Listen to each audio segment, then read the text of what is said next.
नमस्कार, मैं डॉक्टर विनीता गुप्ता, वरिष्ठ विशेषज्ञ स्त्री प्रसूति एवं निसंतानता रोग। आज आपसे स्तन कैंसर के बारे में कुछ बात करना चाहती हूँ। जैसा कि हम सभी जानते हैं कि कैंसर के केसेस विश्व में दिन प्रतिदिन बढ़ रहे हैं।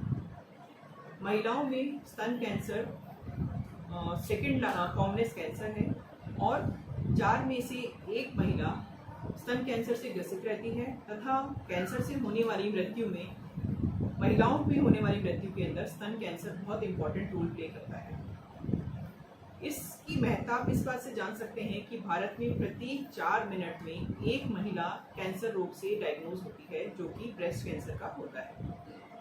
ब्रेस्ट कैंसर के अंदर जो ब्रेस्ट में ट्यूमर सेल्स हैं वो अनियंत्रित होकर के ग्रो करते हैं और एक गांठ बना देते हैं।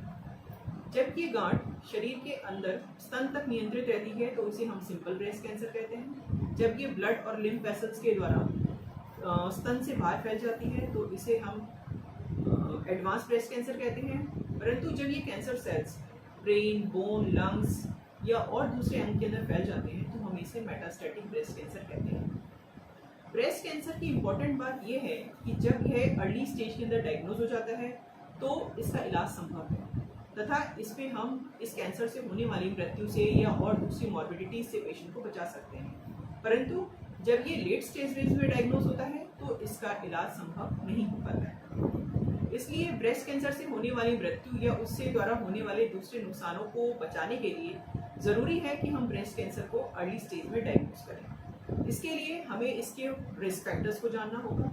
इसके रिस्क फैक्टर्स जो मोस्ट इम्पॉर्टेंट हैं वो ये हैं कि जिन लड़कियों में माहवारी 12 साल से कम उम्र में स्टार्ट हो जाती है या मीनोपॉज 55 साल के बाद आता है या जिनके बच्चे नहीं होते या पहला बच्चा 30 साल की उम्र के बाद होता है। जो महिलाएं बहुत मोटी हैं या जो एक्सरसाइज नहीं करती हैं, सेडेंटरी लाइफस्टाइल जीती हैं, जिनके परिवार में फर्स्ट डिग्री रिलेटिव्स के अंदर अर्ली एज के अंदर ब्रेस्ट कैंसर की हिस्ट्री है या जिनमें खुद में एक स्तन के अंदर ब्रेस्ट कैंसर हो चुका है वो, या फिर जो महिलाएं अल्कोहल लेती हैं अधिक मात्रा में, ये सभी महिलाएं ब्रेस्ट कैंसर के लिए रिस्क फैक्टर रखती हैं। ब्रेस्ट कैंसर हार्मोन्स के चेंजेस की वजह से भी हो सकता है और जेनेटिक भी हो सकता है, जिसमें कि एक जनरेशन से दूसरे जनरेशन के अंदर जीन्स जाते हैं और ब्रेस्ट कैंसर की संभावना बढ़ जाती है। अब हम बात करें ब्रेस्ट कैंसर के लक्षणों की, तो ब्रेस्ट कैंसर के अंदर गांठ हो सकती है, ब्रेस्ट में गांठ हो सकती है या फिर ब्रेस्ट की अपीयरेंस, शेप, साइज चेंज हो सकती है। इसमें ब्रेस्ट की स्किन के अंदर चेंजेस आ सकते हैं, जिसमें कि उसमें स्वेलिंग हो सकती है, स्केली हो सकती है, जैसे संतरे का छिलका होता है उस प्रकार की स्किन हो जाती है, तो वो भी ब्रेस्ट कैंसर का लक्षण है। निप्पल्स रिट्रैक्ट हो जाए या निप्पल से दूध के अलावा कोई और स्राव जैसे कि ब्लड आने लग जाए या पस आने लग जाए तो वो भी ब्रेस्ट कैंसर का एक लक्षण हो सकता है। ब्रेस्ट में पेन होना, अंडर आर्म्स के अंदर कोई गांठ होना या पेन होना हमें ब्रेस्ट कैंसर की ओर इंडिकेट करता है। अब इस ब्रेस्ट कैंसर को हम कैसे स्क्रीन कर सकते हैं, हमें इससे बचाव के लिए क्या करना चाहिए, तो इसके लिए कुछ चीज़ें हमारी गाइडलाइंस के अंदर दी गई हैं, जिसमें एक आता है ब्रेस्ट सेल्फ एग्जामिनेशन। इसमें महिला स्वयं अपने ब्रेस्ट को एग्जामिन करती है। कायदे से 20 साल की उम्र के बाद हर महिला को पीरियड के 7वें या 8वें दिन अपने ब्रेस्ट को एग्जामिन करना चाहिए। ये एग्जामिनेशन खड़े होकर के, बैठ के, लेट के, किसी भी अवस्था में किया जा सकता है और ये हमें फ्लैट ऑफ हैंड के साथ में करते हैं, जिसमें कि महिला एक पर्टिकुलर डायरेक्शन के अंदर चलते हुए ब्रेस्ट के सभी हिस्सों को पैल्पेट करती है। वो ब्रेस्ट के साइज को देखती है, कोई शेप में कोई चेंज तो नहीं है वो देखती है, प्लस निप्पल्स में कोई चेंजेस तो नहीं हो रही वो देखती है। अगर इसमें कोई भी प्रॉब्लम नजर आती है तो फिर उसे अपने डॉक्टर से सलाह लेनी चाहिए। ये तो हो गया 20 साल की उम्र के बाद में प्रत्येक महिला को हर महीने में एक बार, और ये अपने ब्रेस्ट को एग्जामिन करना चाहिए। पीरियड आने से पहले थोड़ा सा ब्रेस्ट में चेंजेस होते हैं, ब्रेस्ट हैवी हो जाते हैं, थोड़ा बहुत पेन होता है, वो चीज़ नॉर्मल है, उसके लिए कोई बहुत ज़्यादा चिंता की आवश्यकता नहीं है। इसके बाद आता है क्लिनिकल ब्रेस्ट एग्जामिनेशन, जिसमें महिला को 20 वर्ष की उम्र के बाद में हर 3 साल में एक बार और 40 वर्ष की उम्र के बाद हर 1 साल में एक बार डॉक्टर से सलाह लेनी चाहिए, डॉक्टर से एग्जामिनेशन कराना चाहिए।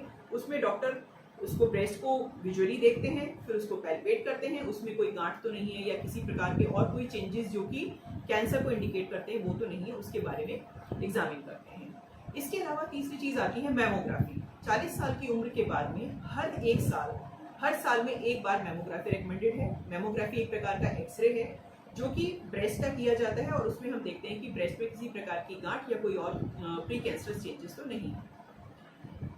यदि किसी महिला की ब्रेस्ट में गांठ है तो हर प्रकार की गांठ कैंसरस नहीं होती। अब वो कैंसरस है या नॉन कैंसरस, इसका पता लगाने के लिए हम FNAC करते हैं, जिसको कहते हैं फाइन नीडल एस्पिरेशन साइटोलॉजी, जिसमें कि एक नीडल की सहायता से ब्रेस्ट की गांठ में से थोड़ा सा फ्लूइड लिया जाता है और उसकी जांच की जाती है। उस सेल्स में अगर कैंसर आता है तो उसका कैंसर का ट्रीटमेंट किया जाता है। अगर ऐसी कोई सेल्स नहीं है तो महिला अपना दूसरा इलाज कंटिन्यू कर सकती है। ब्रेस्ट कैंसर की इलाज काफ़ी तरीके के हैं। इसमें हम मेडिसिन दे सकते हैं जिसमें कि कीमोथेरेपी या हार्मोन थेरेपी होती है, रेडियोथेरेपी है, कीमो रेडियोथेरेपी का मिक्सचर है या फिर सर्जरी होती है।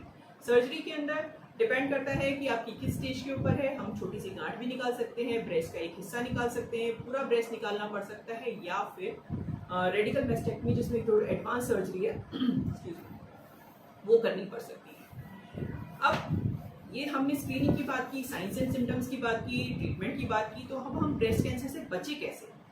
ब्रेस्ट कैंसर से बचने के लिए हमें हेल्दी लाइफस्टाइल जीनी है, जिसमें कि हमें अपना ओवरवेट से बचना है, अच्छी संतुलित डाइट लेनी है, उसमें green vegetables, fruits, dry fruits, nuts, calcium, vitamin D, omega 3 fatty acid वाली सब्जियां और फ्रूट्स, ये सब हमारी डाइट के अंदर संतुलित मात्रा में होने चाहिए।